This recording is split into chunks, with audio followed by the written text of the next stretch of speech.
భర్త కోసం భార్య అత్తారింటి ముందు ఆందోళన చేపట్టిన ఘటన కడప జిల్లా మైదుకూరు పట్టణంలోని శ్రీరామ్ నగర్లో చోటు చేసుకుంది.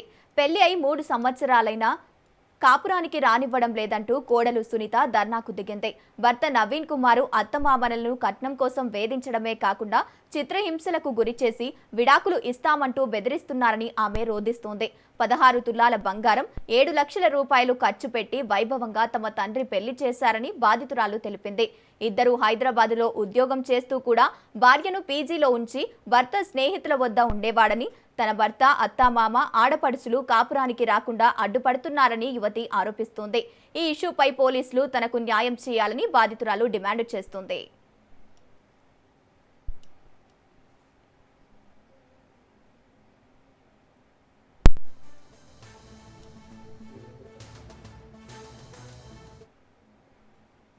సునీత, నేను ప్రొద్దుటూరులో ఉంటాను. మా అమ్మ వాళ్ళ ప్రొద్దుటూరు.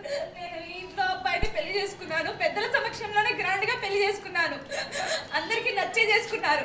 నేను హైదరాబాద్లో జాబ్ చేస్తాను, ఆ అబ్బాయి బెంగళూరులో జాబ్ చేస్తాడు.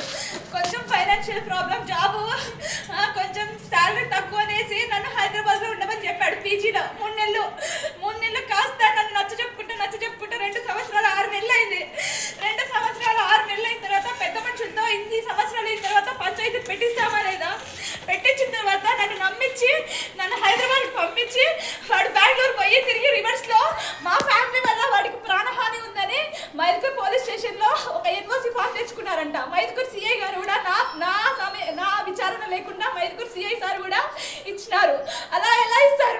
నా సైన్ లేదు, నేను ఎక్కడ ఒప్పుకోలేదు డివోర్స్ కానీ. నేను కాపురం పెడతాడని వెయిట్ చేస్తున్నా. ఈ నెల తీసుకుపోతా అన్నాడు కాపురానికి. ఈ నెల తీసుకుపోకుండా ఆ అబ్బాయి నాకు ఎన్ఓసి లెటర్ వచ్చింది, నేను కోర్టుకు వేస్తా అంటాడు. కోర్టుకు వేస్తే నాకేం న్యాయం జరుగుతుంది? అందుకని ఇక్కడ వీళ్ళ అమ్మ వాటికి మొన్న వచ్చాను, వాళ్ళ ఇంట్లోకి రానివ్వట్లేదు. ఈ రోజు వచ్చి ఈడే కూర్చుంటున్నాను. నాకు న్యాయం జరగాలి. మైదుకూరు పోలీస్ స్టేషన్లో